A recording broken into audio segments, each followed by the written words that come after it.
কেমন আছো ভাই? খুবই ভালো আছি। আ এর আগে তোমার সাথে আমি কথা বলেছি।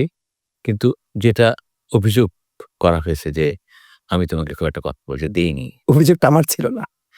না মানে যেই করুক, তা আমার মধ্যে একটা অপরাধ বলতে আমি ঠিক বলব না। কারণ আমি খুবই কৌতূহলী মানুষ এবং আমি মনে করি যখন একটা তো কোনো ইন্টারভিউ না, এটা কথোপকথন। ২ জন মানুষ কথা বলে। তো যে কথা বলতে চাইবে সে তো বলবেই। তো আজকে আমি একটু কম কথাই বলব। শুনতে চাই। কারণ আমার কাছে মনে হয় তুমি আমার চেয়ে বেশি ধীরস্থির কি? মনে হয় না আমার। তুমি ভাবো তুমি কিন্তু হওয়ার চেষ্টা করছো। ঠিক।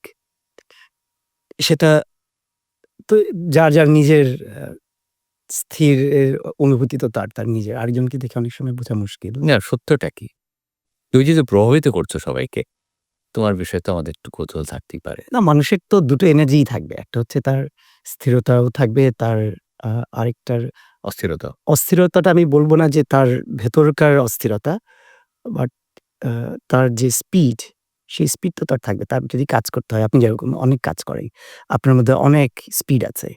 সেটা কি অস্থিরতা? সেটা তো অস্থিরতা নয়। না এখন আমি বলি যে তার মানে ব্যাপারটা যদি মানুষের সত্তা তো একটাই। হুম। সত্তা একটাই, আ সেটা সেটাই হওয়ার কথা। কিন্তু হ্যাঁ, ওইটাই তুমি অন আসলটাই বলো যে সত্তা কি, কি হওয়ার কথা সেটাই বলো শুনি একটু। একটাই সত্তা থাকার কথা। তার মধ্যে কি থাকবে? তার তার পার্সোনাল বা তার প্রফেশনাল সবকিছুই এক জায়গা থেকেই থাকার কথা। কোনটাই সেপারেট করার কথা না। আরেকটু ভেঙে বলো। একটা সত্তার মধ্যে কি থাকে আসলে? আ একটা সত্তার মধ্যে থাকবে হচ্ছে তার নিজের জীবনকে দেখার যে দৃষ্টিভঙ্গি, সেটা থেকেই সবকিছুই ফাংশন করা উচিত। সেটা তার থেকে মধ্যে সত্য কতটুকু থাকে সত্তার মধ্যে? সত্য তো কোয়েশ্চেনেবল এখন। তার নিজের এখন না তুমি একটু সার্বজনীনভাবে যদি কথাটা বলো মানে আমরা সত্য আস্তে, আস্তে প্রত্যেকের আমরা কাছে যাবো ভিন্ন। তো। হুম, হুম। আমরা আমরা এই পৃথিবীতে যা দেখতে পাই, যা বুঝতে পারি সেখান থেকেই ফাংশন করি। সেই জায়গা থেকে প্রত্যেকটা মানুষ তার জায়গা থেকে তো সে সৎ। না সে সৎ না হলে তো সে সেটা করে না। সত্তার মধ্যে একটা সত্য থাকে, যেটাকে আমরা বলি যে নিজের সাথে নিজের আরেক ধরনের চুক্তি বলি বা নিজের সাথে নিজের এক বোঝাপড়া বলি। যে বোঝাপড়ার জন্যেই মানুষ আসলে জীবনে অনেক কিছু অর্জন করতে পারে। তার গতি প্রকৃতি, তার চারিত্রিক বৈশিষ্ট্য, তার আচরণ সবকিছুই নির্ভর করে তার নিজের সাথে যে বোঝাপড়া সেটার উপরে। এটা কি ঠিক? হ্যাঁ, সেই জায়গা থেকে প্রশ্ন করছি যে ধরো আ তুমি যে ধ্যান এবং ধরো মানসিক স্বাস্থ্য, ভালোবাসা বা আত্মার যে শক্তি বা আত্মার যে সমৃদ্ধি যেটা নিয়ে তোমার ভাবনা বা চিন্তা, am I রাইট? হুম, সেই জায়গা থেকে তুমি যে জায়গায় অবস্থান করছো, যে জাতির অংশ হিসেবে অবস্থান বেঁচে আছো তুমি। সেই জাতির জায়গা থেকে আমরা যে এতক্ষণ যে কটা বিষয় নিয়ে কথা বললাম, যেহেতু তোমার কাছ থেকে বেশি শুনতে চাই, তোমাকে একটু উস্কানি দিতেও চাই আমি আজকে। যে এই যে সত্তার সন্ধান, এই সত্তার সন্ধানটা আমাদের এখানে আধ্যাত্মিক যারা কথাবার্তা বলে, ধর্মের কথা যারা বলে বা অন্য সবাই যারা খুব সত্যের কথা বলে, খুঁজলো কি খুঁজছে তো, সবাই চেষ্টা করছে। এখনো? হ্যাঁ, আমাদের প্রতিনিয়ত মানুষের তো আ মূল ক্ষুধাটা হচ্ছে তার নিজেকে জানার। সেই জায়গায় সে যেহেতু খাবার দিতে পারছে না, অন্য কিছুতে সে জড়িয়ে পড়ছে। কোনো না কোনোভাবে সে সেখান থেকে এসকেপ করছে। মূলত ভেতরকার সবার আমি কিন্তু প্রশ্নটা আমি বুঝাতে পারিনি। আমি যে সন্ধান করছি, সন্ধান করলে তো তখন সে escape করবে না। সে সন্ধান করছে কিন্তু চর্চাটা আছে কি? হ্যাঁ, চর্চা কোনো না কোনোভাবে চর্চাটা রয়েছে। কোনো না কোনোভাবে রয়েছে। কিন্তু সে হয়তো সম্পূর্ণ ঢুকতে পারছে না ভেতরে। কারণ সে দেখতে পাচ্ছে না। ঢুকতে পারছে না নাকি আত্মপ্রতারণায় লিপ্ত? না, ঢুকতে পারছে না। আমি কাউকেই দোষ দিব না। আমি দোষ আপনি কাউকে কি দিতে মানে ডিপ্লোম্যাটিক তো না, একদমই না, ওকে। একদমই না। একেবারেই না। কারণ আমি তো দেখতে পাচ্ছি যে একজন যখন দেখতে পায় না, যতদিন আমি দেখতে পাইনি, ততদিন তো আসলে আমি দেখতে পাইনি। না, দেখো আমরা যতটুকু দেখি যারা আসলে এইসব ধ্যান বিষয়ক বিষয়ে চর্চা করেন, তাদেরকে তো দেখি অনেক রকমের এখন তো আমরা অনলাইনে দেখতে পাই অনেক কনভারসেশন হয়। তাদেরকে তারা জীবন নিয়ে এমনভাবে কথা বলেন যে, তারাই জীবনের সবকিছু জানেন, কোনো সমস্যা নেই তাতে। তাদেরকে সবাই প্রশ্নও করে, তারাই সবকিছুর উত্তর দিয়ে দেয়। হ্যাঁ? তো সেই জায়গা থেকে আমার কাছে মনে হচ্ছে যে এদের একটা আলাদা শক্তি আছে। তা আমাদের দেশে বক্তা প্রচুর, শ্রোতাও প্রচুর। হ্যাঁ? না, শ্রোতা প্রচুর না। তাই হ্যাঁ, একদমই। বক্তা প্রচুর, এটা ঠিক। শ্রোতা খুবই কম। কারণ আমরা শুনি না। একেবারেই শুনি না। না আমরা ছোট কানকে ব্যবহার করি। একটা দিয়ে ঢুকে একটা বেরিয়ে যায়। উম সেটা তো বলি আমরা। কিন্তু আমরা নিয়ে আ সেটাকে ভেতরে খুব একটা নিয়ে যেতে পারি না। শুনি ঠিক, আত্মস্থ করি না। হ্যাঁ, আত্মস্থ করি না। আত্মস্থ না করতে পারার জন্য কি উপলব্ধি করতে পারি না? হ্যাঁ, সেটাই। তাহলে সামগ্রিকভাবে তুমি যে একটু খুব স্পষ্ট করে বলো যে ধরো প্রাথমিকভাবে আমি যে কথাটা বলছি যে সত্তার সন্ধান করা, আমি আসলে কি?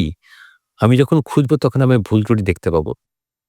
আমি আমার নিজেকে আমি কোথায় আমাকে কন্ট্রোল করতে হবে, কোথায় ছাড়তে হবে, কোথায় কি করতে হবে, নিজের ভূমিকা সম্পর্কে পরিষ্কার বা অবস্থান সম্পর্কে দায়িত্ববান হওয়ার চেষ্টা করব। তাই তো? সেইখান থেকে একটু, একটু করে আমার মনে হয় যে পরবর্তী যে কথাগুলো বললাম সেদিকে আমরা মানে সেই রাস্তায় আমি যাবো। তাই তো? তো তুমি যেহেতু বলছো সবাই করছে বা এই যে মানে মানে মানে থাকে না আমি যেটা বললাম সবশেষে যে প্রশ্ন করলে উত্তর পাচ্ছি যাদের কাছ থেকে। এই সামগ্রিক ব্যাপার যা, যা এতক্ষণ বললাম, তোমার একটা নিশ্চয়ই নিজস্ব মানে কি বলবো অনুভূতি আছে সেটাই একটু জানতে চাই এসব নিয়ে আরকি। মানে কিভাবে একজন তার ভেতরে এই ধরতে যে বললাম যে সামগ্রিকভাবে আমাদের মধ্যে যে আত্মপ্রতারণায় লিপ্ত কিনা তুই বা সবকিছু মিলে এটা কেন হচ্ছে পারে? কি কারণে হচ্ছে এটা? আসলে তুমি তো সবই বললে না মানে কোনটাই তুমি ১ম এ বললে হচ্ছে, পরে বললে শুনছে না বা হচ্ছে না।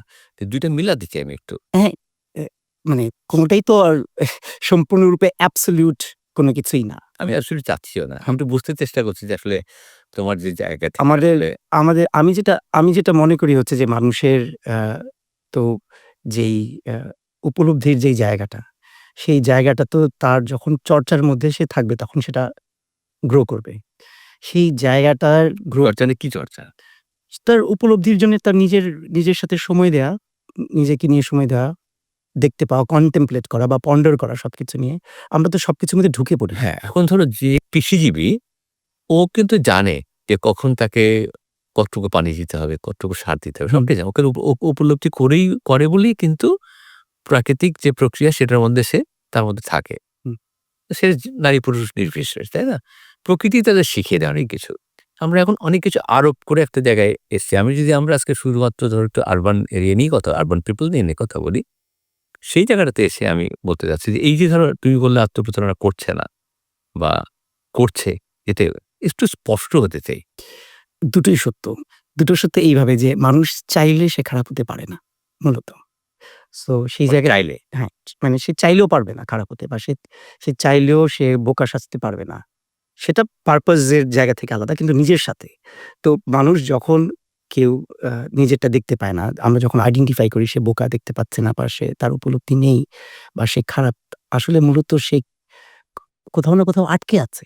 কোথাও না কোথাও সে দেখতে পাচ্ছে না। কোথাও না কোথাও তার আইডিওলজি যেটা সে নিয়ে চলে সেইটার মধ্যে আটকে থাকে। তো আমরা প্রত্যেকেই এই আইডিওলজি থেকে যদি বেরিয়ে যদি আমরা ক্লারিটির সাথে দেখতে চাই যে না আমি আমার জায়গা থেকে দেখতে চাই। আমি আমার জায়গা থেকে ফাংশন করতে চাই কোনো আরেকজনের ধারণা ছাড়া। তখনই একমাত্র সেটা পসিবল। আচ্ছা, তো বাংলাদেশের মানুষের হ্যাঁ, ঝামেলাটা কোথায় তোমার ঠিক সবার শুধু বাংলাদেশ বলতে না আমি বাংলাদেশে একটু কথা বলি কারণ আজকে তো আইডিওলজিস ২ দিন পরেই বিজয় দিবস, হ্যাঁ, তাই না? মানে এটা কখন মানুষ দেখবে জানি না। কিন্তু যেহেতু ডিসেম্বর মাস আসলে আমরা যারা মুক্তিযুদ্ধ দেখেছি আমাদের মধ্যে এক ধরনের অনুভূতি তো হয়ই। মানে শুধু এসব সময় হয়, একটু বেড়ে যায় এই সময়টাতে, হ্যাঁ? আমার ক্ষেত্রে আরো বেশি হয়। তোমার তো এক্সপেরিয়েন্স এর কারণে। তো আমি বলব যে বাংলাদেশের মানুষ পারছে কি এই উপলব্ধিটা করতে? চেষ্টা করছে। মনে হয়? চেষ্টা করছে। আমি দেখতেছি যে চেষ্টা করছে। এখনকার মানুষ তো অনেক বেশি অ্যাওয়ার। আমি দেখতে পাচ্ছি যে চেষ্টার মধ্যে একটু মানে এক্সাম্পল যে একটা এখন সেই যেমন নাম্বারস এর কথায় না যাই কিন্তু আমার চারপাশে আমি যতজনকে দেখি আজকাল মানুষ তার নিজের এত বেশি স্ট্রেস কারণ মডার্ন টাইম এ লাস্ট 10 ইয়ার্স বা 15 ইয়ার্স এ এত পরিমাণের ব্যস্ততা বেড়ে গেছে। আগে তো মানুষ কাজে থাকতো। মানে আমি বলতে চাচ্ছি বাংলাদেশে আশাবাদ বেশি না হতাশ বেশি? চারপাশের মানুষের মধ্যে। আ হা হা বলবে দুটোই হা থাকবে না বলবে না, হ্যাঁ? হতাশ বেশি। Compared to okay. তাহলে আমরা এটাতে একদম পয়েন্ট আউট করি। আমরা অন্যদিকে না যাই। কারণ আমাদের যেহেতু সময়ও কম। আমরা হা-হুতাশের কারণটা বুঝি এবং হা-হুতাশের জন্য আসলে আমরা তো প্রেসক্রিপশন দিতে পারব না। তোমার চিন্তাগুলো একটু শুনতে চাই। যেহেতু তুমি ধ্যান চর্চা করো। সো এই হা-হুতাশটা কাটানোর জন্য ধ্যানটা কিভাবে কাজে লাগতে পারে সেটা নিয়ে একটু কথা বলতে পারি। হুম, ইউ এগ্রি? হ্যাঁ। ওকে। কিভাবে? হাহুতাশ কি করে কাটাবো? হুম। হাহুতাশ কাটানোর দেশের মানে আমি বলছি ব্যক্তিগত না কিন্তু এই যে হতাশ হওয়ার মধ্যে সেটা। অনেক জায়গা থেকে প্রত্যেককে অ্যাড্রেস করতে হবে যে আমি হাহুতাশ যে করছি সেটার কারণটা কি? ১ম এ আগে নিজেকে এই প্রশ্ন করতে হবে যে আমি হাহুতাশ কেন করছি? কোন বিষয় নিয়ে ওই করছি? সপ্তাহে যেতে হবে। হ্যাঁ। এবং আমার নিজের যে মানুষের যে বেসিক কোয়ালিটিস গুলো যে আরেকজনকে আগে বোঝা, তাকে একসেপ্ট করা, কমিউনিকেট করা সেগুলো করছি কিনা? সেগুলো তো করি না আমরা। আমরা প্রত্যেকেই নিজেরটা চাপিয়ে দিতে চাই আরেকজনের উপর। সেই জায়গা থেকেই তো প্রবলেম। কারণ মানুষের তো নিজের একটা ইগো আছে। সেই ইগোতে গিয়ে যখন সেটা ক্ল্যাশ করবে মানে তখন সেটা তো যে দেশের জন্মের পর থেকেই কে কোন পক্ষের। মানে একটা পক্ষের ট্রেনিং তো থাকতই। হুম, খুবই স্বাভাবিক এটা থাকা যে স্বাধীনতার পক্ষে আর বিপক্ষে কারা ছিল। এটা থাকাটা খুবই স্বাভাবিক। এটা অস্বাভাবিক আমি মনে করি না, হ্যাঁ? এবং সেইখানে থেকেও আজকে যদি আমি চিন্তা করি যে ধরো যদি মুক্তিযুদ্ধের পক্ষের কথাই যদি বলি আমি, হ্যাঁ? মানে এটা তো মুক্তিযুদ্ধের পক্ষ বলে কিছু নেই। মানে দেশের পক্ষে যারা, হুম। তাই না? দেশের অস্তিত্বের ব্যাপারে থাকা মানেই তো মুক্তিযুদ্ধের পক্ষে থাকা, তাই না? তো এখন অনেকের উপলব্ধি হতে পারে, অনেক কিছু হতে পারে সেটা পট আমি সেদিকে যাচ্ছি না। তো এত কিছুর মধ্যেও এই যে ধরো হাহুতাশটা থাকলো, মানে আমি বলছি না তুমি আমাকে একদম diagonal করে একটা দুটো হুম। বলতে পারবে। তোমার জায়গা থেকে আমি একটু বিশ্লেষণটা শুনতে চাইবো। না আমি তো আমি মানে যেটা আইডেন্টিফাই হ্যাঁ, আমার আইডেন্টিফিকেশন হচ্ছে যে আমাদের প্রত্যেকেরই যে একদমই পরিবার থেকে যখন একটা শিশু বড় হচ্ছে, তখন তাকে বড় হওয়ার জন্যে যা তার প্রয়োজন, যেভাবে একটা মানুষের এই পৃথিবীতে চলার জন্য যেইসব জিনিস খেয়াল রাখা উচিত আচরণের জায়গা থেকে, সেগুলো তো ঠিক নেই।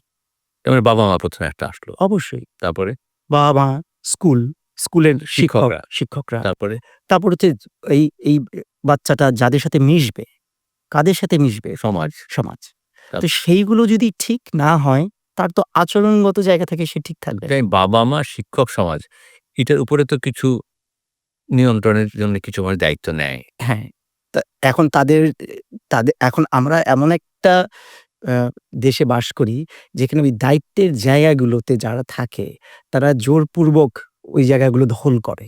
আমি বলব ইন আ ওয়ে। কারণ আমাদের যে প্রসেসটা ওই জায়গাতে যাওয়ার, সেই প্রসেসটা তো ঠিক নাই। সেটা তো রাজনৈতিকরা। কিন্তু যারা ধরো হ্যাঁ, ওইখান থেকেই তো মূল সমস্যা। যারা প্রাতিষ্ঠানিক দায়িত্বে থাকে তারা পলিসি মেকার্স যারা, তারা যখন নিজেরাই সুন্দর মানুষ না, শিক্ষিত না, তাদের আচরণ ঠিক নাই, তখন তারা কি পলিসি দেবে? তাহলে কি তুমি ধরে নিবা এভাবে যে ধরো এই যে এত আত্মত্যাগ, মানুষের এত আমি নিজে যেহেতু জানি যে অনেক মানুষ ছিল যারা একেবারে যুদ্ধ কাকে বলে জানতই না। আনফিস কখনো দেখেনি। কিন্তু নিজের দেশটাকে মানে কতটা ভালোবাসলে নিজের জীবন দিয়ে দিয়েছে। এই যে ত্যাগ এত কিছু হওয়ার পরে মানে থাকে না চরিত্রগতভাবে তো একটা আমরা আশা করতেই পারি যে মানুষের মধ্যে কিছুটা কৃতজ্ঞতাবোধ থাকবে। থাকাটা খুব স্বাভাবিক, তাই হুম। না? সেইখানে এসে সবাই কি তাহলে অ্যালাও করছে যে আসলে খারাপ মানুষগুলিই তাদের নিয়ন্ত্রণ করুক? আমাদের সেটা আইডিওলজিক্যাল ফাইট তো প্রত্যেকটা জায়গায়। এখানে অনেক কারণ স্পেসিফিক্যালি তুমি যেটা বললে যে খারাপ মানুষ নিয়ন্ত্রণ, তো খারাপ মানুষগুলো নিয়ন্ত্রণ এটাই কি সবাই চাচ্ছে? আ অ্যাবসোলিউটলি না। সবাই এটা চাচ্ছে না। তাহলে কিন্তু ভোট আমরা ভোট ভোট দিতে যাচ্ছে বন্ধু। আমরা এই প্রসেসের একটা গ্যাড়াকলের মধ্যে পড়ে গেছি। কারণ আমাদের প্রসেসটাই তো ঠিক নাই। এখন যারা এই মুহূর্তে কয়েকজন তো নিশ্চয়ই ভালো মানুষ আছেন। ওরাও তো প্রসেসটা ঠিক করতে পারছে না যে আমরা কোন প্রসেসে সিলেক্ট করব বা ইলেক্ট করব। আলোচনা কি করছে? আলোচনাও তো করছে না। একেবারেই মানে আলোচনা বিবেচনায় নাই বিষয়টা। বিবেচনাই নাই একদমই। এটা নিয়েই আলোচনা হতে পারে। হয়তো আপনিই শুরু করতে পারেন এটা নিয়ে। না আমরা তো একেবারেই ধরো মানে অনেক বৃত্তের অনেক বাইরের মানুষ। আমরা হয়তো আমাদের নিজেদের কৌতূহল বা আগ্রহ থেকে কথাটা বলছি। বিকজ অনেক ধরনের প্রশ্ন আমাদের মধ্যে কাজ করে। এই যে তুমি যে কথাটা বললে যে আসলে সাংস্কৃতিক অবকাঠামো বলতেই আমরা তো অবকাঠামো বলতে আমরা একটা বস্তু ভাবি। হ্যাঁ? এই মানে এই কাঠামোটা তো আসলে কোনো বস্তু না। এটা দীর্ঘদিন ভাবনা চিন্তা বিশ্লেষণ করে তর্ক-বিতর্ক, ঝগড়াঝাটি করে একটা সিদ্ধান্ত নিতে হয়। সিদ্ধান্তকে সবাই মানতে হয়। তারপর একটা প্রক্রিয়া তৈরি হয়। আমি ওইদিকে যাবোই না। কারণ আমি একটু কম কথা তাও তুমি আমাকে কথা বলাচ্ছ কিন্তু আজকে না, অতিরিক্ত করে। না, না আমি একটা জিনিস শেয়ার করতে চাই সেটা হচ্ছে যেটা আমার মধ্যে যেটা আমি দেখতে পাই সেটা হচ্ছে যে প্রত্যেকেই তো আমরা বুদ্ধি পরামর্শ দেই বা ভালোর কথা বলি। কিন্তু একেবারে স্পেসিফিক্যালি বলতে পারি না যে কি হলে ভালো হয়। আমার যে ধারণা, আমার যেটা মনে হয় সেটা হচ্ছে যে প্রত্যেকটা মানুষ যারা দায়িত্ব নেবে, সেটা যেকোনো জায়গারই দায়িত্ব হোক, তার একটা পরীক্ষা থাকা উচিত। যে সে তার বাট মানসিক আমার তো মনে হয় তুমি তোমার জায়গাটা খুবই স্পষ্ট। আমি বলব? হুম, তুমি যেটা চর্চা করো সেখানে কি আর কিছু না উপলব্ধি হওয়ার কথা। উপলব্ধি হচ্ছে অবশ্যই। না হলে তাহলে সমস্যা হওয়ার কথা না। হ্যাঁ, ওইখানে আমি বলি তোমাকে, কারণ তোমার ওখানে আমি অনেক ক্ষমতাশালী মানুষকে দেখি। তোমার ওখানে গেলে। তাই যদি হয়ে থাকে তুমি একজন প্রভাবক। কিছুটা। এখন আমি মনে করি যে উপলব্ধি করতে পারাটাও বিরাট বড় একটা কাজ। উপলব্ধি করল সবাই যে না এটা উচিত। করবে হয়তো পরে। কিন্তু ভাবলো যে এটা উচিত করা। উচিত অনুচিত ভাবাটা যে বড় কাজ একটা। হ্যাঁ, তাই না? আমরা যেখানে ছিলাম বাবা-মা, শিক্ষক, তারপরে সমাজ। সমাজ। তুই একদম স্পেসিফিক্যালি বলেছ কার দায়িত্ব ১ম এ হবে। হুম, কি দায়িত্ব সেটাও আমরা জানি। কাকে প্রভাবে সেটা জানি। আমি কাউকে দোষারোপ করছি না। তো এখানে তার মানে যার যে জায়গায় ভূমিকা নেয়ার কথা, সে ভূমিকাটা তারা নেয়নি বা নিচ্ছে না। নিচ্ছে না। হ্যাঁ। তাহলে এখন আমি একদম আমার কথা সব শেষ। এই ভূমিকাটা মানে কিভাবে তোমার জায়গা থেকে বলো ভূমিকাটা কিভাবে নিতে পারে? বা কোত্থেকে আমি ইন্সপিরেশন টা হইতে আসতে পারি? এটা আ ডেফিনিটলি যারা মানে দেশের দায়িত্বে আছে বা সমাজের যারা দায়িত্বে আছে, শুধু ওরেই? তাদের থেকে তো শুরু হতে হবে। নাহলে তাদেরকে আমরা কেন দায়িত্বগুলো দিলাম? তাদেরকে দায়িত্ব দেওয়া ঠিক না। এতদিন না দিয়ে যাচ্ছে নিয়ে নিজে নিয়ে নেয়। দায়িত্ব তো অনেকে নিচ্ছেও। আমরা অনেকে কি যে রিফর্ম করছে। বাংলাদেশের বহুদিন থেকে মানুষ নিজে দায়িত্ব নিয়ে নেয়। না, সেটা তো পলিটিক্যাল জায়গা থেকে একটা দায়িত্ব মানুষজন ইলেক্ট হয়ে যায়। আর তার বাইরেও তো যারা গভর্নমেন্টের সাথে যারা যুক্ত না, তার হ্যাঁ, বাইরেও তো অনেকে স্বাধীনতার প্রতি হিসাব যদি করো বেশিরভাগ সময় দায়িত্বটা নিজে নিয়ে নিয়েছে, ইচ্ছা হচ্ছে নিয়ে নিয়েছে। এই দেশে নিজেই নিচ্ছে সবাই। কারণ সরকারের জায়গা থেকে ওই ধরনের কোনো পলিসিস নেই বা ওই ধরনের কোনো কাজ হয় না। এবং ওইখানে এত বেশি পলিটিসাইজ যে ওইখান থেকে কাজ করা অনেকের জন্য সম্ভবও না। অনেকে সুন্দর কাজ করতে চায় কিন্তু সুন্দর কাজ করতে পারে না। কারণ হচ্ছে যে এক ধরনের গুন্ডামি আছে ওখানে। তো এই গুন্ডাদের সাথে তো যারা এইসব সুন্দরের চর্চা করে তারা তো অতটা পেরে উঠতে পারে না। কারণ মাসল পাওয়ার এখানে একটা বিষয়। এই দেশ এখনো সেই জায়গায় যায়নি যেখানে মাসল পাওয়ার এর বাইরে গিয়ে মানুষ কাজ করতে পারে। মানে তারপরে ভূমিকাটা কি করে আমরা পাবো? এটাই যদি একদম পিন পয়েন্ট যদি করি এক একদম। মানে কি করে শুরু করতে পারি? হ্যাঁ। এই আলোচনার মধ্যে দিয়ে আমাদের শুরু করতে হবে। এর ছাড়া আর কোনো উপায় নেই। এটা আমি বলব না যে এটা অন্য কারো দায়িত্ব। আমি সবসময়ই বলি যে আমরা যখন ভাবি যে দেশটা সুন্দর হোক বা সমাজটা সুন্দর হোক, শুধু যখন এটা নিয়ে পরামর্শ দিতে চাই, আমি বলব যে পরামর্শ দেওয়াতেই শুধু আটকে থাকলে হবে না, নিজেকে সেই কাজটা করতে হবে। নাহলে সেই কথাটা বলারই প্রয়োজন নেই। মানে আমি ক্রিটিসাইজ করব কিন্তু কোন ধরনের সাজেশনস দিতে পারব না একটা যে সাজেশনস বা যে কোনো একটা কাজ করতে পারবো না, যেটার এটা কি করে করা যেতে পারে, তাহলে সেই ক্রিটিসিজম করে লাভও নেই। কারণ এই ক্রিটিসাইজ করে প্রয়োজনটা কি? কারণ সবাই আমরা জানি যে কোনটা ঠিক হচ্ছে না। প্রত্যেকেই জানি। ভেতর থেকে মানুষ সবাই ফিল করে যে কোন জিনিসটা ভালো, কোন জিনিসটা খারাপ। এটা সবাই এত আইডেন্টিফাইড হওয়ার দরকার নেই সবকিছু। Already we know. সলিউশন দিতে হবে এবং সলিউশন নিয়ে কিছুটা হলেও কাজ করে যেতে হবে। সেই কাজটা আমাদের শুরু করতে হবে। যে কাজটা আপনিও আপনার জায়গা থেকে কিছুটা করছেন। না অলরেডি অনেকটা আমাদের পরিসর অনেক ছোট। আমরা যেটা নিয়ে কথা হচ্ছে অনেক বড় একটা জায়গা কিন্তু, তাই না? এবং যদি কেউ কারো কানে যায়, সেই জায়গা থেকে বলতে পারি বিকজ তোমার সামগ্রিক মানে তোমার যে সবকিছু মিলে তোমাকে যেভাবে দেখি আমরা, তুমি একটা কথা বলতে থাকে না? আমি যে সাধারণ নরমাল একটা সাদামাটা মানুষ, হ্যাঁ? তুমি বললে, "আচ্ছা ঠিক আছে, হ্যাঁ, শোনো তোমরা এটা করবে না, বুঝতে পেরে তো? এটা করো, এটা করো।" মানুষ ঠিক আছে। চোখ বুজে বললে হয়তো বলবে, "না, না ঠিক বলেছি, কি করবো আমি?" একদমই না, এটা তো আমাদের মানুষ তো এটার জন্যই তাকিয়ে থাকে যে কেউ একটা আসবে পরে কেউ আধ্যাত্মিক হুম। অমুক যা বলবে যে, "হ্যাঁ, যাও।" মানে কোন না তুমি কালকে কিছুই লাগবে না। তুমি মাথা নিচু করে রাস্তায় হাঁটা শুরু করো। কয়েক ২০ টা আমার সাথে চলে যাবে। না, এমন কিছু না। না, এদেশের মানুষের প্রবৃত্তি বলছি। কারণ এদেশের মানুষের মধ্যে একটা তো আছে স্বর্গে যাওয়ার খুব একটা প্রচন্ড ইচ্ছা আছে। আবার পৃথিবীকে ভোগ করার প্রচন্ড ইচ্ছা আছে। এই যে দ্বৈত বিষয়টা, হ্যাঁ? এই সংকটের জন্যই তো ধরো আসলে আমাদের দেশে এত বেশি ঝগড়াঝাটি বা যা কিছু দেখো তুমি টেলিভিশনে এই টক শো হয়। কেন ভোগ করে? কেন এত দুজনের বিদ্বেষ পছন্দ না, করে? দুটিই তো তার প্রয়োজন। তার তো আ আ না, লাভ স্টোরি তো এখানে হয় না, খুব কম হয়। লাভ স্টোরি তো নাই। তুমি একটা লাভ স্টোরি চালাও, ২ জন ঝগড়া চালাও। দেখবে কোনটা আমার ঝগড়া দেখতে চাইবে মানুষ। কেন? কারণ সে এটাতে রিলেট করতে পারে বেশি। তার সেই বিষয়গুলো সে চায় যে তাহলে ভূমিকাটা পালন করবে কি করে?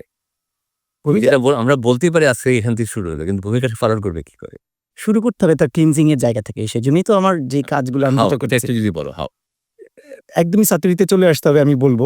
এসে তুমি বিজ্ঞাপন করছো? একদমই, একদমই সেটা করতে হবে। কারণ আমি যে ধরনের কাজগুলো এখানে করছি না, সে ধরো আসতে পারবে না। সে ধরো তাকে বঞ্চ করে থাকে। অনলাইন, ও আচ্ছা এটার যে সে আগ্রহী না। সে আগ্রহী না হলে এটা সম্ভব না। মানে তুমি একমাত্র সমাধান? একমাত্র সমাধান এই মুহূর্তে আমি যেটা দেখতে পাচ্ছি, কারণ আমি দেখতে পাচ্ছি যে বাংলাদেশের মানুষজন যেই জায়গা থেকে কাজ করছে, সে অনেক জায়গায় কাজ করছে কিন্তু সে দেখতে পাচ্ছে না যে কোন জায়গাগুলো আগে ঠিক করতে হবে। আগে ঠিক করতে হবে যে আমার নিজের অ্যাকসেপ্টেন্স, যে আমি নিজেকে অ্যাকসেপ্ট করি। আমি অন্যকে অ্যাকসেপ্ট করি।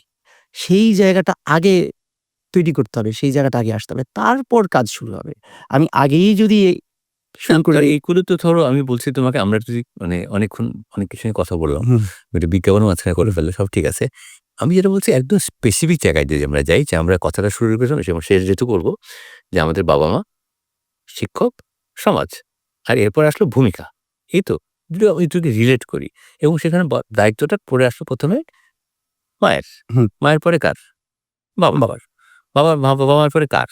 একদমই কাছে যারা থাকবে পরিবারের অন্য কেউ যদি থাকে তার। পরিবারের সবাই। পরিবারের একদিকে থাকে সন্তান, একদিকে থাকে তাদের সিনিয়র সিটিজেন। সিনিয়র্স বা সমবয়সী যারা। এই জায়গা থেকে যদি আমাদের দেখি আমরা, তো আমাদের তো নিজস্ব একটা বাস্তবতা আছে, হুম। তাই না? সেই জায়গা থেকে ভূমিকাটা পালন করবে কি করে? মনে করো শিক্ষক চাইলেও ইন্ডিভিজুয়ালি আপন থেকে শুরু করবে। এখন থেকে কি শুরু করবে? শিক্ষকরা তো তৈরি না। আমি তো দেখি না খুব ভালো শিক্ষক। আমি এই মুহূর্তে যদি আমি বলি যে এই জাতিতে কোন মানুষটা আছে যার দিকে মানুষ তাকিয়ে বলবে যে, "না আমি তার মতন হতে চাই।" এমন তো কোনো ফিগারস নাই। এবং মানে শুধু একটা কেন অনেকগুলো থাকার কথা তো যে আমি এই মানুষটার মতন হতে চাই, ওই মানুষটার মতন হতে চাই বা তার না, এই এটা আমরা কম বেশি জানি যে নাই এটা। এদেশে হাহাকার ছাড়া আসলে কিছু নাই। To be very frank. এবং ভন্ডামোচা এবং হাহাকার ছাড়া কিচ্ছু নেই। ধরে নিলাম সব ঠিক আছে। তা না হলে পৃথিবীতে দেশ ছেড়ে চলে যাওয়ার জন্য সবাই পাগল। পাসপোর্ট এটা পেয়েছে। মানে যা হচ্ছে এটা তো পৃথিবীর অন্য দেশে, এটা আমার যে মানে পৃথিবীতে রিসার্চ করার জন্য বাংলাদেশটা ইজ এনাফ। না হ্যাঁ, আর কিছু লাগবে না। মানে এতে অনেক কিছু পাওয়া যাবে এখান থেকে, হ্যাঁ? তো আমি ওই যে জায়গায় ছিলাম ওখানে আবারও যাই। তো ভূমিকাটা পালন যে করবে, আমি একটু দেখো আমি নিজেও একটু বোঝার চেষ্টা করছি। হুম, ভূমিকা রাখতে চাইলে সে করবেটা কি করে? মনে করো তার ধরো আমাদের একজন ড্রাইভার সাহেব। উনিও চান ভূমিকা রাখতে। ঠিক আছে? উনারও তো আ সন্তান আছে, স্কুলে যায়। তারও স্ত্রী আছে। তারও একটা ইচ্ছা আছে মেয়ে হয়তো বা ছেলে যে বড় পেলে লেখাপড়াটাও করবে। হয়তো আছে। তাই না? থাকতে পারে স্বাভাবিক। ভূমিকাটা রাখবে কিভাবে? এ একদমই এটা মানে ওই শিক্ষার সাথে কানেক্টেড। মানে আমাদের যেইভাবে একজন আরেকজনের সাথে যে কানেক্ট করব কিভাবে এক জায়গায় থাকতে গেলে, সেই জায়গায় সবার আগে আমাদের জানতে হবে যে আমরা পরস্পর পরস্পরের সাথে সম্পর্কের জায়গাটা কিভাবে তৈরি করব? সেইখানে কোনো শিক্ষা নাই। আমি কখনো ছোটবেলা থেকে দেখিনি যে মানুষ ওইটার উপর খুব একটা ফোকাস সামাজিক শিক্ষা। সামাজিক শিক্ষা। স্কুল থেকে দেওয়া হতো আগে হ্যাঁ, যে সেই মোরাল বলতে সায়েন্স এই জায়গাটাতেই দেখো অমীমাংস হয়ে যাচ্ছে তোমার আলোচনা, সেটা হচ্ছে যে শুরুটা হবে কোত্থেকে? স্কুল এটা কি একদিন স্কুল থেকে মানে ব্যাপারটা এরকম যে ধরো আমাদের সর্বময় যিনি আমাদের মানে শাসক, হ্যাঁ? সকালবেলা উপলব্ধি করলে যে না আমার এটা করা ঠিক না, এটা করা ঠিক। ওইটা অনুচিত, এটা হচ্ছে উচিত। তুমি তোমার ছাত্রীর কথা বলে ওখানে আসলো বা না আসলো বা অনলাইনের সার্ভিস নিয়ে চিন্তা করো যে না আমি এটা ধ্যানমগ্ন হই। বুঝলাম যে না এটা উচিত হবে না। আমার ভূমিকাটা এটা আমার বিবেচনাবোধ জাগানো দরকার, হুম, এটা দরকার। ব্যাপারটা কি এরকম? এখন আমার জায়গা থেকে আমি করে যাচ্ছি সেরকমভাবে এর মানে এরকম একটা ক্রিয়া শুরু হবে, তারপর আস্তে, আস্তে হ্যাঁ, হয়ে যাবে। সেটাই সেটাই করতে হচ্ছে সেইভাবেই। এটা আস্তে, আস্তে স্কুলে ঢুকতে হবে। স্কুলের বাচ্চাদের শিখতে হবে। এখন তাহলে আমার কথা হচ্ছে দেখো, আমি যদি বলি এভাবে হুম, যে একজন ভীষণ রকমের আ দিন খেলাপি মানুষ, একজন ভয়াবহ মানে ক্রিমিনাল বা ভয়াবহ রকমের মুক্তিযুদ্ধ বিরোধী মানুষ, সে এসে হাজির হলো যে আমি মেডিটেশন করে একটু ধ্যানে মগ্ন হতে হুম, চাই। তাই না? এই যে একটা ব্যাপার ধরো উপলব্ধির সাথে, অনুভূতির সাথে, মানে সততার সাথে, নৈতিকতার সাথে এই মেডিটেশনটা কতটুকু আসলে কানেক্টেড? পুরোটাই কানেক্টেড। আমি যদি ধ্যান করে যদি আমি আ অনুভব করতে পারি যে আসলে আমার কতটুকু প্রয়োজন এবং কোনটা নেই কোনটা অনেক বোঝা হ্যাঁ, যায়? যায় কি? হ্যাঁ যায় অবশ্যই যাবে। আমার তো মনে হয় খুব সেলফিশ একটা সাধনা এটা একটা। নিজেকে ছাড়া কাউকে পজিটিভ থাকে না। পজিটিভলি সেলফিশ, কানিংনেস না। যেটা আমি সবসময় বলি যে সেলফিশ হওয়াটা উচিত একটু প্রত্যেকের। ব্যাখ্যা করে বলো। সেলফিশ মানে হচ্ছে নিজের সাথে থাকা, নিজেকে সময় দেওয়া, নিজেকে ভালোবাসা এবং সেইখান থেকেই তো শুরু। আমি যদি নিজেকে সময় দিই, নিজেকে ভালোবাসি তখনই তো আরেকজনকেও যে তার স্পেসটা দিতে হয়, সেও যেন নিজেকে ভালোবাসতে পারে, নিজেকে নিয়ে আনন্দে থাকতে পারে তখন সেটা বোঝা যাবে। আর আমি যদি নাই বুঝি যে নিজের সাথে সময় কাটানো কি, নিজেকে ভালোবাসা কি, তাহলে তো অন্যকেও আমি স্পেস দিব না বা চাইব না। তো সেই জায়গা থেকে পজিটিভ সেলফিশনেস তো প্রয়োজন। প্রত্যেকে তো আমরা সবসময় যখন মানে যখন বলি পজিটিভ সেলফিশ এর টার্মটা ঠিক হলো না। তো বলতে পারো যে আ সেলফিশ যে সেলফিশ মানে স্বার্থপর স্বার্থ। নিজস্ব স্বার্থের নিজ স্বার্থ চিন্তা করা, তাই তো? স্বার্থ কথাটাও কিন্তু খারাপ কথা না। খারাপ কথা না। স্বার্থপর হলে খারাপ। মানে আমরা যেই জায়গা থেকে এখন শব্দটা ব্যবহার করি সেই জায়গা থেকে তো খারাপ। নেগেটিভলি ইউস করি মূলত। এখন হয়ে গেছে। কিন্তু আমি যেই জায়গা থেকে বলছি সেলফ ইশ যে নিজের মতন করে থাকা। এখন সেটা তো যখন রেসপনসিবিলিটি থাকবে তার মধ্যে, ডেফিনিটলি যখন সে নিজেকে ভালোবাসতে শুরু করবে, নিজেরটা বুঝতে শুরু করবে, দায়িত্ব অটোমেটিক্যালি চলে আসবে। তখন সে দায়িত্ব তো এড়াবে। আমি যেটুকু বুঝলাম তার মানে আমার ওই যে একদম শুরুতে যে আমার সত্তার সন্ধানের জন্যে আত্মার সাথে, চিন্তার সাথে, আমার অবস্থানের সাথে সবকিছুকে কানেক্ট করার জন্য ধ্যানটা জরুরি এবং সেই ধ্যানটা চর্চা করতে, করতে আমি বুঝবো আমি নৈতিকভাবে কোনটা ঠিক কোনটা হুম, অনুচিত এবং একই রকমভাবে আমরা যেটা কখনোই প্র্যাকটিস করিনি বাংলাদেশে সেটা হচ্ছে যে প্রজন্ম থেকে প্রজন্মের যে আসলে চিন্তার যে একটা যুক্ত থাকার পরম্পরা বা যেটাই বলি না কেন সেটা ধারাবাহিকতাটা হয়নি। যে যার মতো তার জায়গা থেকে গেছে। নতুন, নতুন জিনিস এসেছে এবং যে কারণে আমরা কোনটাকে বলে আদব কায়দা, কোন আচরণটা বললে ঠিক হবে এবং অদ্ভুত, অদ্ভুত সব কান্ড-কারখানা দেখতে পাই এখন। এগুলো যেটা আমাদের মানে কিছু জায়গায় প্রচন্ড অস্বাভাবিক মনে হতো। এখন সেই অন্যায়গুলি কি খুব স্বাভাবিক এবং আমরা আমাদের বাসায় আরাম করে রিমোট কন্ট্রোলে আরাম করে বসে দেখছি বা ফোন হাতে নিয়ে দেখছি। খুব এই যে মেনে নেওয়া, এই মেনে নেওয়া, এই অ্যাকসেপ্টেন্স সবকিছু করতে, করতে কি তুমি কোনো এর মধ্যে ওই ধ্যানের মধ্যে এর কোনো সম্ভাবনা দেখতে পাও? হ্যাঁ, আসলে ধ্যান তো নিজেকে ভালোবাসতে শেখায় এবং আমি যেটা দেখতে পাই হচ্ছে আমরা নিজেকে ভালোবাসি না। আমরা যদি নিজেকে ভালোবাসি তাহলে কখনোই আমার দ্বারা অন্যের ক্ষতি করা সম্ভব না। বেশিরভাগ মানুষ নিজেকে ভালোবাসছে যে না। ব্যাংক থেকে সব টাকা নিয়ে যে পালিয়ে গেল। নিয়ে কেন ভালোবাসেনি তো? নিজেকে একদমই ভালোবাসে না সে। তার কাছে একটা আইডিয়া আছে যে আমার অনেক পয়সা লাগবে। সেই আইডিয়া সে ডেভেলপ করেছে এবং সে মনে করছে যে অনেক পয়সা হলে বুঝি অনেক আনন্দ। কিন্তু সে যে সেটার আসলে দাস। আমার কাছে অনেক টাকা আছে। এখন সারাদিন আমি ভাবো এটাকে কি করে খরচ করতে হয়। কিন্তু সেই খরচ করাটা যে আমার জন্য একটা বেদনা, যে একটা engagements, সেটা একটা যে অস্থিরতা দিতে পারে, সেগুলো আমরা খেয়াল করতে পারি না। আমার ১০০ টা বাড়ি আমাকে কেউ যদি লিখে দেয়, এই ১০০ টা বাড়ি নিয়ে সেগুলোর কাগজপত্র, সেগুলো মেইনটেন্যান্স, সেগুলো পরিষ্কার-পরিচ্ছন্ন রাখা, এগুলো তো একটা দায়িত্ব। এগুলো তাহলে করব আমি নাকি আমি একটা ঘর যেখানে আমি থাকি, সেটা সেটাকেই যদি আমি গুছিয়ে রাখি, সেটাতেই যে আমার আনন্দ এবং সেটাই যে আমার জন্যে আরো অন্য কাজ করতে বা অন্য কিছুতে সময় দিতে যে সহজ, সেটা তো বুঝতে পারি না। তো অনেক কিছু মূলত আমি যদি এইভাবে দেখি যে আমি পৃথিবীটা আপনার নামে লিখে দিলাম। এখন আপনি দায়িত্বে আছেন এই পৃথিবীটার। কত কাজ বেড়ে গেল আপনার। সবাই বসে যাবে ঘরে। আপনি একা পুরো পৃথিবীটাকে পরিষ্কার-পরিচ্ছন্ন রাখবেন, ঠিকঠাক রাখবেন। তাহলে তো আপনার অনেক বেশি দায়িত্ব হয়ে গেল না?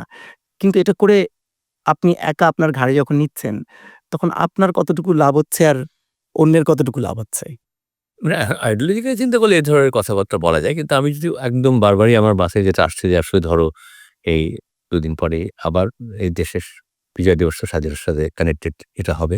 এই যে লোক দেখানোর জিনিস বা অনেক কিছুই হচ্ছে যেটা আসলে আমরা যখন নিজেদের মধ্যে কথা বলছি বুঝতে পারছি কিছুটা।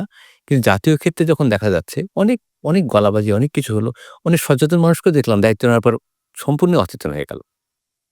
এরকম অনেক দায়িত্ব সম্পন্ন মানুষ দেখেছি। ওই জায়গাতে এসে না সত্যিকার অর্থে আমি প্রত্যেকের মধ্যে প্রচন্ড হাহুতাশ দেখতে পাই এবং ওই আত্মপ্রবঞ্চনা যেটাকে বলি আমি নকল করে বানিয়ে তো কথা বলার কিছু নেই। সো আমার যেটা মনে হয় যে এই যে ধরো মানে লোক দেখানো চর্চা, হুম।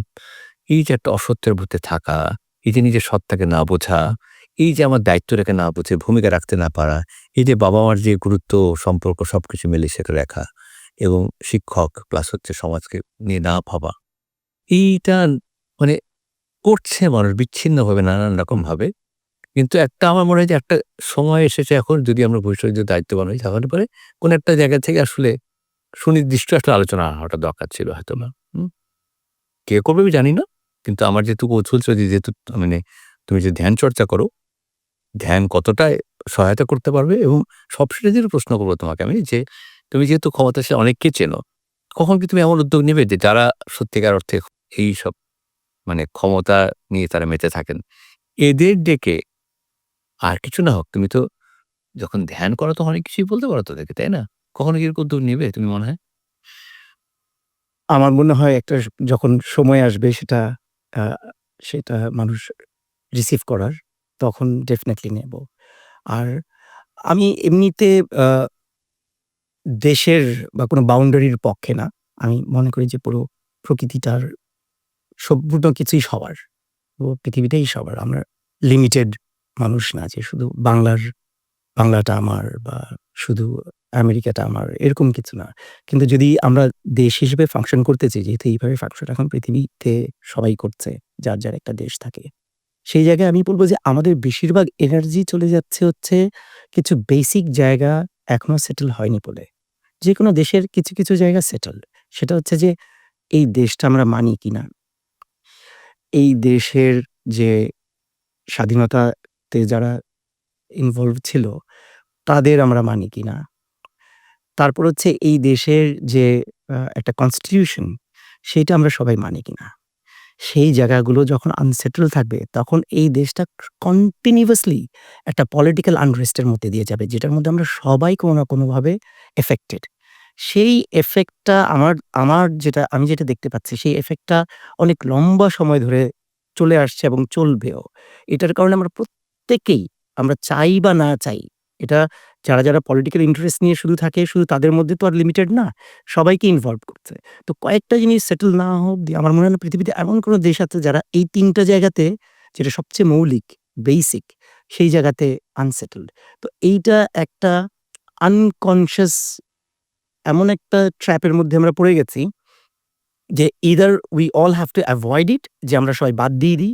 যারা বাদ দিতে পারি যে এটার দিকে আর তাকাবো না। তাহলে we can have our own personal life, যেটা সুন্দর হবে।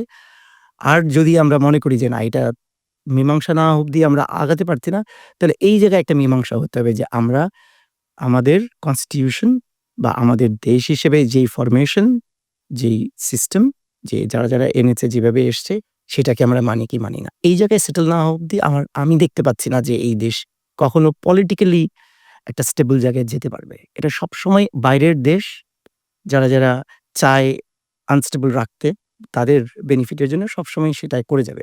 এইদিকে আমাদের খেয়াল আমি দেখছি যে খুব কম মানুষ এদিকে খেয়াল করতে পারে। শুধু ফাইট করে যায় কিন্তু খেয়াল করতে পারছে না যে এই জিনিসটা সেটেল হওয়া খুব প্রয়োজনীয় এবং এইটাই মূল ফাইট। এবং এটার সংখ্যাটা এমন যে প্রত্যেকটা পার্টির একজন চায় একজনকে গুরু বানাতে, আরেকজন চায় আরেকজনকে গুরু বানাতে, আরেক দল চায় আরেকজনকে গুরু বানাতে। এটা কোনো সেটেলডই না। তো এই কন্টিনিউয়াস ফাইটে তো আমরা একটা অলরেডি নিজেদের মধ্যে একটা কনফ্লিক্টিং জায়গায় আছি নিজের দেশের মধ্যেই। তো সেইটার তো একটা মীমাংসা হওয়া দরকার। আমরা মীমাংসার জন্য আশাবাদ করতে পারি, শুভকামনা করতে পারি। এছাড়া তো আমাদের আসলে কিছু করার নেই। আর এই আলোচনা আসলে মানে সত্যিকার অর্থে আমি তুমি ভাবতেই পারি। আমরা শুভকামনা করতেই পারি। কিন্তু আসলে মূল মানুষগুলো যতদিন পর্যন্ত উপলব্ধি না করবে আসলে সত্যিকারের উদ্যোগ কখনোই আসলে হবে না তো। সেই উপলব্ধির জন্য আসলে কথা বলতে হবে আমাদের প্রত্যেককেই। আমি মনে করি যে যারা এই দিকে মানুষকে নিয়ে যেতে পারবে বা এই চিন্তার জগতে যারা মানুষকে আ আ ড্রাইভ দিতে হেল্প করতে পারবে তাদের আরো বেশি কথা বলা উচিত এবং আপনার মাধ্যমে হতে পারে সেটা শুরু, যে আপনি ইনভাইট করলেন এবং তারা এই বিষয়ে কথা বলল এবং আমি আমরা আমাদের ছোট থেকে সেই চেষ্টা করে যাচ্ছি। যাই হোক আমার মনে হয় তুমি আজকে কষ্ট করে এসছো। ধন্যবাদ। আমি তারপরেও আজকে বেশি কথা বলেছি। আমি তোমার সাথে আরো হয়তো কয়েকবার কথা বলব। কারণ আমার তোমার ব্যাপারে যথেষ্ট কৌতূহল। তুমি যে তোমার জীবন জয়ের পথে হাঁটছো, চেষ্টা করছো এবং আমি চাই যে মানুষের জীবনটা অনেক বেশি মূল্যবান। সময় মতো যদি মানুষ বুঝতে পারে সেটাকে তাহলে আসলেই সত্যিকার জয়টা হয়। এটা একদম মানে একটা সময় পেরিয়ে গেলে এই বোঝাপড়ার কোনো অর্থ নেই আসলে। এবং সেটা আমি মনে করি একদম শুরু থেকে প্রাপ্তবয়স্ক, অপ্রাপ্তবয়স্ক বলে কিছু নেই। আসলে আমরা ছোটবেলা থেকেই খুব ছোট থেকে অনেক কিছুই জানি আসলে। না জানলে ভণ্ডামি করার দরকার নেই, মুখোশ পড়ারও দরকার নেই আসলে। জানাটাকে মানে স্বীকৃতি দেই এবং আত্মোপলব্ধি হোক, ভূমিকা রাখতে চেষ্টা করি এবং আমাদের দেশের বাবা-মা, শিক্ষক সমাজটা আমরা সত্যিকার অর্থে স্বপ্ন দেখতে চাই আসলে। হ্যাঁ, এবং আমি মনে করি যে প্রত্যেকটা মানুষ যদি সে সত্যিকার অর্থে শুধু সেলফিশও হয়, যদি আপনি নেগেটিভলিও বলেন যে সে সেলফিশ এবং সেই সেলফিশনেস আমি বলব যে অন্যের ক্ষতি না করে অনেক কানিংনেস এর জায়গা থেকে না, যে আমি আমারটা নিয়ে থাকি। শুধু যদি সে তাই করে তাহলেও আমি বলব যে সে সবচেয়ে বেশি উপকার করছে এই প্রকৃতির। কারণ মানুষ সে যখন ভাবে যে আরেকজনের উপকার করতে গিয়ে সে যত কর্মকাণ্ডের মধ্যে দিয়ে যায় সেটা যতটা ক্ষতি করে এবং যে পরিমাণের ক্ষতি করে সেটাই হিউজ। কিন্তু প্রত্যেকে যদি সেলফিশ হতো যে আমি নিজেকে নিয়েই থাকবো, আমি অন্য কিছুর মধ্যে জড়াবো না, তাহলে আমি বলব সেটা সবচেয়ে বেশি উপকার হতো। এবং সেইটাতে সে যদি থাকতে পারে সে নিজেও ভালো থাকবে। তো আমার এটা নিয়ে অনেক প্রশ্ন থাকলো। এটা নিয়ে আমরা ভবিষ্যতে অবশ্যই কথা বলব। এটা নিয়ে আমার একটা নিজস্ব মতামত আছে। বলব তোমাকে সেই অবশ্যই। ভবিষ্যতে। আপনিও। Thank you.